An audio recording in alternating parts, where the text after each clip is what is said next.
ನಮಸ್ತೆ ಮಿತ್ರರೇ, ಇವತ್ತು ಒಂದು ಕರಾವಳಿ ಶೈಲಿಯ ಹಾರ್ಸ್ ಗ್ರಾಮ್ ಮತ್ತು ಮ್ಯಾಂಗ್ಳೂರ್ ಕುಕುಂಬರ್ ಇದರ ಸಾಂಬಾರನ್ನು ಮಾಡ್ತಿದ್ದೇನೆ. ಅಂದರೆ ಹುರುಳಿಕಾಳು ಹಾಗೂ ಸೌತೆಕಾಯಿ ಎರಡೂ ಸಹ ಆರೋಗ್ಯಭರಿತವಾದ ಆಹಾರ ಪದಾರ್ಥಗಳು. ಅಂದರೆ ಒಂದು ವೆಜಿಟೇಬಲ್, ಒಂದು ಧಾನ್ಯ. ಹಾಗಿರುವಾಗ ಈ ರುಚಿಕರವಾದ ಸಾಂಬಾರನ್ನು ನಾವು ಹೆಚ್ಚಾಗಿ ಮಳೆಗಾಲದಲ್ಲಿ ಮಾಡ್ತೇವೆ. ಇದನ್ನು ಹೇಗೆ ಮಾಡುವುದು ಎಂದು ನೋಡುವ ಮೊದಲು ಯಾರೆಲ್ಲ ನನ್ನ ಚಾನಲನ್ನು ನೋಡ್ತಿದ್ದೀರಿ, ಯಾರೆಲ್ಲ ಇನ್ನೂ ಸಬ್ಸ್ಕ್ರೈಬ್ ಮಾಡಿಲ್ಲ, ದಯವಿಟ್ಟು ಸಬ್ಸ್ಕ್ರೈಬ್ ಮಾಡಿ ಸಪೋರ್ಟ್ ಮಾಡಿ ಅಂತ ಹೇಳುತ್ತಾ ಬನ್ನಿ ಈ ಆರೋಗ್ಯಭರಿತವಾದ ಮಳೆಗಾಲಕ್ಕೆ ಹೇಳಿ ಮಾಡಿಸಿದಂತಹ ಈ ಸಾಂಬಾರನ್ನು ಹೇಗೆ ಮಾಡುವುದು ಎಂದು ನೋಡೋಣ. ಮಿತ್ರರೇ, ಇವತ್ತು ಮಂಗಳೂರು ಕುಕುಂಬರ್ ಹಾಗೂ ಹುರುಳಿ, ನೆನೆಸಿಟ್ಟಂತಹ ಹುರುಳಿ, ಆರೋಗ್ಯದಾಯಕವಾದ, ನಮಗೆ ಗೊತ್ತಿರುವ ಹಾಗೆ ಹುರುಳಿಯಲ್ಲಿ ಅನೇಕ ಆರೋಗ್ಯಕ್ಕೆ ಬೇಕಾದ ಅಂಶಗಳಿವೆ. ಹಾಗಿರುವಾಗ ಇವತ್ತು ನಾವು ನಮ್ಮ ಮಂಗಳೂರು ಶೈಲಿ, ಅಂದರೆ ಕರಾವಳಿ ಶೈಲಿಯವರು ಮಾಡುವಂತಹ ಮಂಗಳೂರು ಸೌತೆಕಾಯಿ ಹಾಗೂ ಈ ಹುರುಳಿ, ಇದನ್ನು ಮಾತ್ರ ಒಂದು 8 ಗಂಟೆಗಳ ಕಾಲ ನೆನೆಸಿಟ್ಟುಕೊಂಡಿದ್ದೇನೆ. ಇದಕ್ಕೆ ಮೊಳಕೆ ಬಂದರೆ ಸಹ ಬಹಳ ಚೆನ್ನಾಗಿ ಆಗ್ತದೆ. ಮಳೆಗಾಲದ ಅಡಿಗೆ ಇದು. ಆ್ಯಕ್ಚುಲಿ ಒಂದು ಅರ್ಧ ಸೌತೆಕಾಯಿ ತೆಗೆದುಕೊಂಡಿದ್ದೇನೆ ನಾನು, ಒಂದು ಬೌಲ್ನಷ್ಟು, ಅಂದರೆ ಒಂದು 70ರಿಂದ 80 ಗ್ರಾಮ್ಸ್ನಷ್ಟು ಅಥವಾ 100 ಗ್ರಾಮ್ಸ್ ಅಂತ ಹೇಳ್ಬೋದು. ಈ ಹುರುಳಿಯನ್ನು ನೆನೆ ಹಾಕಿದ್ದೇನೆ ರಾತ್ರಿ. ಇದೀಗ ಅರ್ಧ ಸೌತೆಕಾಯಿ. ಯಾವಾಗಲೂ ಹುರುಳಿ ಸ್ವಲ್ಪ ಹೀಟ್ ಅಂಶವನ್ನು ಹೊಂದಿರೋದಕ್ಕೆ ಸೌತೆ ಅದನ್ನು ಬ್ಯಾಲೆನ್ಸ್ ಮಾಡ್ತದಂತೆ. ಈಗ ನಾನೊಂದು 5 ಈ ಬ್ಯಾಡ್ಗೆ ಮೆಣಸು ತೆಗೆದುಕೊಂಡಿದ್ದೇನೆ. ನೀವು ಬೇಕಿದ್ದರೆ 4 ಬ್ಯಾಡ್ಗೆ ಮೆಣಸು ತೆಗೆದುಕೊಂಡು ಒಂದು ರಾಮನಾಡ್ ಮೆಣಸನ್ನು ಸಹ ತೆಗೆದುಕೊಳ್ಬೋದು. ತುಂಬ ಖಾರ ಮಾಡಲಿಕ್ಕಿಲ್ಲ. ಇದನ್ನು 1.5 ಚಮಚದಷ್ಟು ಕೊತ್ತಂಬರಿ ಬೀಜ, 1 ಚಮಚದಷ್ಟು ಜೀರಿಗೆ, ಒಂದು 4 ಎಸಳು ಬೆಳ್ಳುಳ್ಳಿ ಹಾಕಿದ್ರೆ ಸಾಕ್ತದೆ, ಹಾಕದಿದ್ರೆ ಸಾಕ್ತದೆ. ಆದರೆ ನಾವು ಕರಾವಳಿಗರು ಬೆಳ್ಳುಳ್ಳಿಯನ್ನು ನಾವು ಇದರ ಒಗ್ಗರಣೆ ಕೊಡ್ತೇವೆ. ಅದರಿಂದಾಗಿ ಬೆಳ್ಳುಳ್ಳಿ ಮತ್ತು ಸಾಸಿವೆ ಮತ್ತು ಕರಿಬೇವಿನ ಒಗ್ಗರಣೆ ಅದಕ್ಕೆ ಯಾವಾಗಲೂ ನಮ್ಮ ರೀತಿಯಲ್ಲಿ. ನೀವು ಅದನ್ನು ಸ್ಕಿಪ್ ಮಾಡ್ಬೋದು, ಬೆಳ್ಳುಳ್ಳಿ ನೀರುಳ್ಳಿ ತಿನ್ನದವರು. ಮತ್ತು ಒಂದು ನೀರುಳ್ಳಿ ಬೇಕು, ಮತ್ತು ಸ್ವಲ್ಪ ಹಳದಿ ಬೇಕು ನಮಗೆ. ಸೊ ಹಳದಿ ಮತ್ತು ಇಷ್ಟು ಸಾಮಾನುಗಳು. ಕರಿ ಲೀವ್ಸ್ ಬೇಕು, ಸಾಸಿವೆ ನಾನು ಹೇಳಿದೆ. ಈಗ ಮೊದಲಿಗೆ ನಾವೇನು ಮಾಡುವ ಹೇಳಿದರೆ, ಈ ಒಂದು ಹುರುಳಿಕಾಳನ್ನು, ಇದು ಒಮ್ಮೆ ನೆನೆಸಿಟ್ಟ ಹುರುಳಿಕಾಳಿದ್ದು ಪುನಃ ನೀರು ತೆಗೆದು ಪುನಃ ಇದಕ್ಕೆ ನಾನು ನೀರನ್ನು ಹಾಕಿಟ್ಕೊಂಡದ್ದು. ಅದನ್ನ ಅದರ ಒಟ್ಟಿಗೆ ನಾನು ಇದನ್ನು ಇದು ಮಾಡ್ತೇನೆ. ಒಮ್ಮೆ ಹುರುಳಿಕಾಳನ್ನು ಚೆನ್ನಾಗಿ ತೊಳೆದು ಅದನ್ನು ಆಮೇಲೆ ನೆನೆಸಿಟ್ಟು ಪುನೊಮ್ಮೆ ನೀರು ತೆಗೆದೆ. ಈಗ ಇದಕ್ಕೆ ಸ್ವಲ್ಪ ನೀರನ್ನು ಹಾಕೊಳ್ತಿದ್ದೇನೆ ನಾನು. ಇನ್ನು ಸ್ವಲ್ಪ ನೀರನ್ನು ಹಾಕ್ಕೊಂಡು ಇದಕ್ಕೆ ಒಂದು ಸ್ವಲ್ಪ ಹಿಂಗು, ಖಾಲಿ ಹಿಂಗನ್ನು ಹಾಕ್ಕೊಂಡು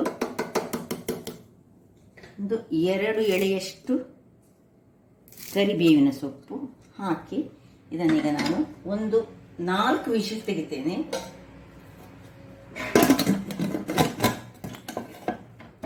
ಒಲೆ ಮೇಲೆ ಗ್ಯಾಸ್ ಉರಿಸಿಕೊಂಡು 4 ವಿಜಿಲ್ ಆಗಲಿ.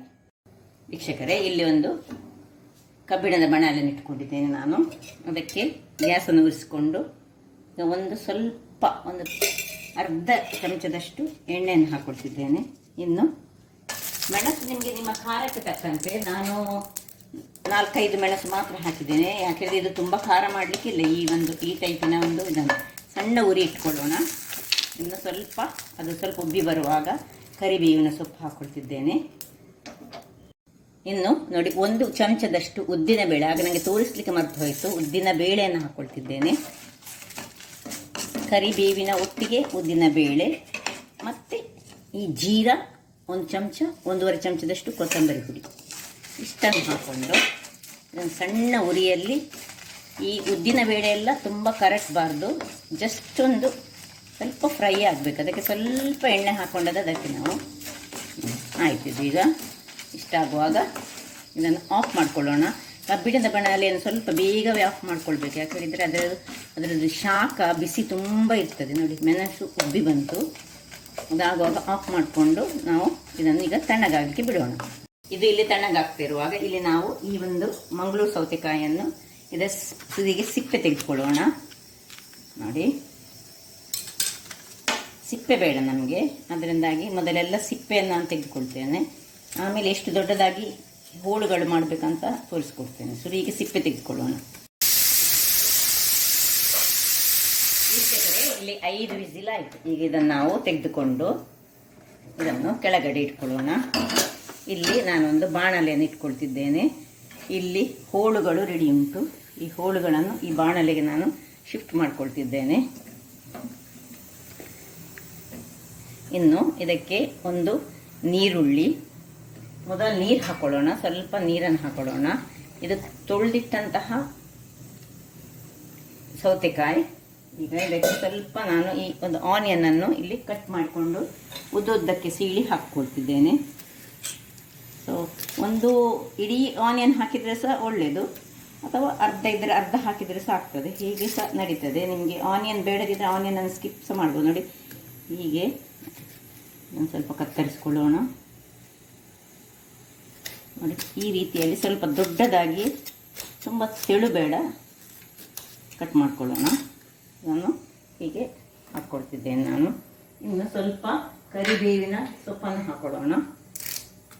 ಇನ್ನು ಮುಚ್ಚಳ ಮುಚ್ಚಿ ನಾವು ಬೇಯಿಸ್ಕೊಳ್ಳೋಣ. ಇದು ಬೇಯುವವರೆಗೆ ನಾವು ಇಲ್ಲಿ ಮಸಾಲೆ, ಇದು ಈಗ ತಣ್ಣಗಾಗಿದೆ. ಈ ಮಸಾಲೆಯನ್ನು ಇದಕ್ಕೆ ನಾನಿನ್ನು ಸ್ವಲ್ಪ ತೆಂಗಿನ ತುರಿ, ಹುಳಿ, ನೋಡಿ ಇಷ್ಟು ಹುಳಿ, ಹಾಗೂ ಸ್ವಲ್ಪ ಹಳದಿ, ಒಂದು ಪಿಂಚ್ ಆಫ್ ಹಳದಿಯನ್ನು ಹಾಕ್ಕೊಂಡು ಒಳ್ಳೆ ಒಂದು ಮಸಾಲೆ ಮಾಡಿ ತರ್ತೇನೆ. ಗ್ರೈಂಡ್ ಮಾಡಿ ನೀರು ಹಾಕೊಂಡು ಮಿಕ್ಸಿಗೆ ಹಾಕೋಣ ಮೊದಲಿಗೆ, ಆಮೇಲೆ ಅದನ್ನು ಗ್ರೈಂಡ್ ಮಾಡೋಣ. ವೀಕ್ಷಕರೇ ಇಲ್ಲಿ ನೋಡಿ ಹೀಗೆ ಬಂತು ನೋಡಿ. ಈ ರೀತಿ ಕಲ್ಲರ್ ನಾನು ಹಾಕಿದ್ದು ಕೇವಲ 5 ಬ್ಯಾಡಿಗೆ ಮೆಣಸು, ಮತ್ತು ಏನು ಹಾಕಲಿಲ್ಲ. ಅದೇ ಸಹ ಸೂಪರ್ ಕಲ್ಲರ್. ಈ ಬ್ಯಾಡಿಗೆ ಮೆಣಸಿನ ಕಲ್ಲರೇ ಹಾಗೆ, ಖಾರ ಇರುವುದಿಲ್ಲ. ಈ ಸಾಂಬಾರು ಅಷ್ಟು ರುಚಿಕರವಾಗಿ ಬರ್ತದೆ ನೋಡಿ. ಇದನ್ನು ಈಗ ಬದಿಗಿಟ್ಕೊಳ್ತೇನೆ. ಇಲ್ಲಿ ಇದು ತಣ್ಣಗಾಗಿದೆ. ಇದನ್ನು ನಾನು ಮುಚ್ಚಳ ತೆಗೆದುಕೊಂಡು ಇದಕ್ಕೆ ನಾನು ಉಪ್ಪೆಲ್ಲ ಏನು ಹಾಕ್ಕೊಳ್ಳಿಲ್ಲ ನೋಡಿ. ನೀವು ತುಂಬ ಹೆಚ್ಚಿನ ಪ್ರಮಾಣದಲ್ಲಿ ಇದನ್ನು ಹಾಕ್ಕೊಳ್ಬೋದು. ಇಲ್ಲಿ ಬೇಯ್ತಾ ಇರುವಂತಹ ಇದಕ್ಕೆ ನಾನು ಮೊದಲಿಗೆ ಸ್ವಲ್ಪ ಉಪ್ಪನ್ನು ಹಾಕ್ಕೊಳ್ತೇನೆ. ಉಪ್ಪನ್ನು ಹಾಕ್ಕೊಂಡು ಒಮ್ಮೆ ಕಲಡಿಸಿಕೊಂಡು ಇನ್ನು ಈ ಒಂದು ಇದನ್ನು ಇದಕ್ಕೆ ಶಿಫ್ಟ್ ಮಾಡ್ಕೊಳ್ತೇನೆ ನೋಡಿ.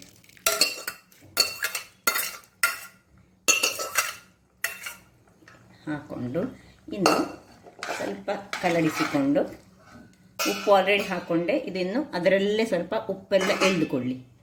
ವೀಕ್ಷಕರೇ ಇಲ್ಲಿ 5 ನಿಮಿಷ ಆಯ್ತು ನೋಡಿ. ಇದು ಒಳ್ಳೆ ಅದರೊಟ್ಟಿಗೆ ಮಿಕ್ಸ್ ಆಗಿದೆ. ಈಗ ನಾವು ಪ್ರಿಪೇರ್ ಮಾಡಿದಂತಹ ಮಸಾಲೆ ಅದಕ್ಕೆ ಹಾಕೊಳ್ಳೋಣ. ಅದಕ್ಕೆ ಬೇರೆ ಯಾವ ಮಸಾಲೆಗಳನ್ನು ಆ್ಯಡ್ ಮಾಡಬೇಕಂತ ಏನಿಲ್ಲ. ಸಾರಿನ ಮಸಾಲೆ ಆಗಲಿ ಏನು, ಇದೇ ಮಸಾಲದಲ್ಲಿ ಇದೊಂದು ಬಹಳ ಘಮಿಸುವಂತಹ ಒಂದು ಪದಾರ್ಥ ಆಗ್ತದೆ. ಬಹಳ ರುಚಿಕರವಾಗಿ ಬರ್ತದೆ ಹಾಗೂ ಆರೋಗ್ಯಕ್ಕೆ ಸಹ ಬಹಳ ಉತ್ತಮ. ಇದಕ್ಕೆ ಸ್ವಲ್ಪ ನಾವು ನೀರನ್ನು ಹಾಕೊಳ್ಳೋಣ. ತುಂಬ ದಪ್ಪ ಸಲ ತುಂಬ ನೀರು ಸಹ ಮಾಡಿಕೊಳ್ಬಾರ್ದು. ಇದನ್ನು ಸ್ವಲ್ಪ ನೀರನ್ನು ಹಾಕ್ಕೊಂಡು ಮಾಡಿಕೊಂಡು ಅದನ್ನು ಹದಕ್ಕೆ ಇನ್ನು ಸ್ವಲ್ಪ ದಪ್ಪ ಆಯಿತು. ಸ್ವಲ್ಪ ನೀರನ್ನು ಹಾಕೊಳ್ತಿದ್ದೇನೆ. ಈ ಹದದಲ್ಲಿ ಇದ್ದರೆ ಸಾಕು. ಇನ್ನು ಇಲ್ಲಿ ಉಪ್ಪನ್ನು ಚೆಕ್ ಮಾಡ್ಕೊಳ್ಳೋಣ. ಉಪ್ಪು ಕಡಿಮೆ ಇದ್ದರೆ ಉಪ್ಪು ಹಾಕ್ಕೊಳ್ಬೇಕು ನಾವು. ನೋಡುವ, ಉಪ್ಪು ಕರೆಕ್ಟ್ ಉಂಟು. ಸೊ ಈಗ ಮುಚ್ಚಿ ಒಂದು ಕುದಿ ಬರಲಿಕ್ಕೆ ಬಿಡೋಣ. ವೀಕ್ಷಕರೇ ನೋಡಿ ಒಳ್ಳೆ ಕುದೀತಾ ಉಂಟು. ಈಗ ಇದು ಒಳ್ಳೆ ಕುದೀಲಿ. ಹೇಗೆ ನಾವು ಇದನ್ನು ಮುಚ್ಚಿ ಇಲ್ಲಿ ನಾನೊಂದು ಒಗ್ಗರಣೆಗೊಂದು ಅದೇ ಬಾಣಲೆಯನ್ನು, ಯಾವುದರಲ್ಲಿ ನಾನು ಫ್ರೈ ಮಾಡಿದ್ದೇನೆ ಅದೇ ಬಾಣಲೆಯನ್ನು ಇಟ್ಕೊಂಡಿದ್ದೇನೆ. ಇಲ್ಲಿ 2 ಚಮಚದಷ್ಟು ನಾನು ತೆಂಗಿನ ಎಣ್ಣೆಯನ್ನು ಬಳಸ್ತಿದ್ದೇನೆ. ಇಲ್ಲಿ ಬೆಳ್ಳುಳ್ಳಿಯನ್ನು ಜಜ್ಜಿಕೊಳ್ಳೋಣ. ನೋಡಿ 3 ಬೆಳ್ಳುಳ್ಳಿ. ಇದಕ್ಕೆ ಬೆಳ್ಳುಳ್ಳಿ ಮೇನ್. ಬೆಳ್ಳುಳ್ಳಿ ಒಗ್ಗರಣೆಯಲ್ಲಿ ಅದರ ಪರಿಮಳ ಬಹಳ ಚೆನ್ನಾಗಿ ಬರ್ತದೆ. ಇದು ನಾವು ಹುರುಳಿಕಾಳು ಮತ್ತು ತೌತೆ ಸಾಂಬಾರು ಅಂತ ಹೇಳ್ತೀವಿ ನಾವು ನಮ್ಮ ಮಂಗಳೂರಿನಲ್ಲಿ. ಕುಡುಬಕ ತೌತೆದ ಸಾಂಬಾರು ಅಂತ ನಾವು ಹೇಳೋದು ಇದಕ್ಕೆ. ಸೊ ಇದನ್ನು ಈಗ ಒಳ್ಳೆ ಸ್ವಲ್ಪ ಕಲರ್ ಚೇಂಜ್ ಆಗಬೇಕು. ನಮ್ಮ ಬೆಳ್ಳುಳ್ಳಿದು ಕಲರ್ ಚೇಂಜ್ ಆಗುವಾಗ ಸ್ವಲ್ಪ ಕಲರ್ ಚೇಂಜ್ ಆಯ್ತಲ್ಲ. ಈಗ ನಾನು ಕರಿಬೇವಿನ ಸೊಪ್ಪನ್ನು ಹಾಕೊಳ್ತಿದ್ದೇನೆ.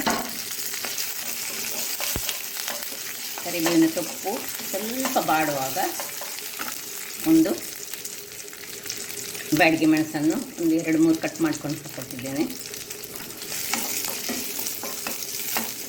ಈಗ ಕೊನೆಯದಾಗಿ ಹಿಂಗೆಲ್ಲ ಹಾಕುವ ಮೊದಲು ಸಾಸಿವೆಯನ್ನೊಮ್ಮೆ ಹಾಕ್ಕೊಂಡು, ಇಲ್ಲ ಸಾಸಿವೆ ಇಡೀ ಪಟ ಪಟ ಪಟ ಇಡೀ ಹೊರಗೆ ಹೊಡಿತದೆ ಹೇಳಿ ಲಾಸ್ಟಿಗೆ ಹಾಕ್ಕೊಳ್ತಿದ್ದೇನೆ. ಇದು ಪಟ್ಟ ಹೊಡೆಯುವಾಗ ಇಲ್ಲಿ ಸ್ವಲ್ಪ ಹಿಂಗನ್ನು ನಾನು ಹಾಕ್ಕೊಂಡು ಆಫ್ ಮಾಡ್ಕೊಳ್ತೇನೆ. ಹಿಂಗೆ ಹಾಕಿದ ಕೂಡ ಸಾಕು ಆಫ್.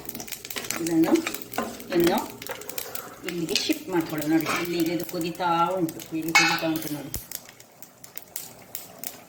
ಇದಕ್ಕೆ ಇದನ್ನು ಶಿಫ್ಟ್ ಮಾಡಿಕೊಳ್ಳೋಣ.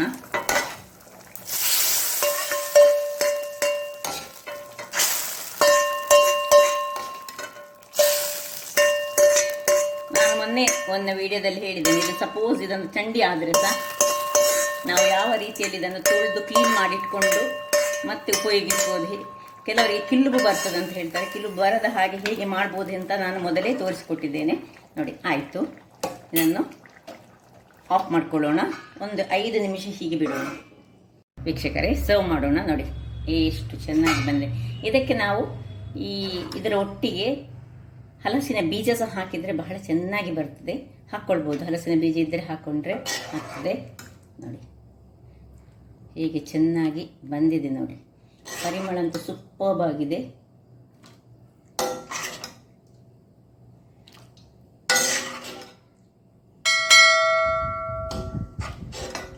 ಒಳ್ಳೆ ಮಾತ್ರ ಈ ಹುರುಳಿಕಾಳನ್ನು ಚೆನ್ನಾಗಿ ಬೇಯಿಸ್ಕೊಳ್ಬೇಕು. ಮೊಳಕೆ ಬಂದರೆ ಇನ್ನೂ ಸಹ ಉತ್ತಮ. ಹಾಗಾದರೆ ನೋಡಿದ್ರಲ್ಲ ವೀಕ್ಷಕರೇ, ನನ್ನ ಈ ಕುಕಿಂಗ್ ಚಾನಲ್ ನಿಮಗೆ ಇಷ್ಟ ಆದರೆ ಬೋಳೂರು ಸುವರ್ಣ ಚಾನಲನ್ನು ಲೈಕ್ ಮಾಡಿ, ಶೇರ್ ಮಾಡಿ ಹಾಗೂ ಸಬ್ಸ್ಕ್ರೈಬ್ ಮಾಡಿ ಹಾಗೂ ನನ್ನ ಇನ್ಸ್ಟಾಗ್ರಾಮ್ ಪೇಜನ್ನು ಫಾಲೋ ಮಾಡಿ. ಧನ್ಯವಾದಗಳು.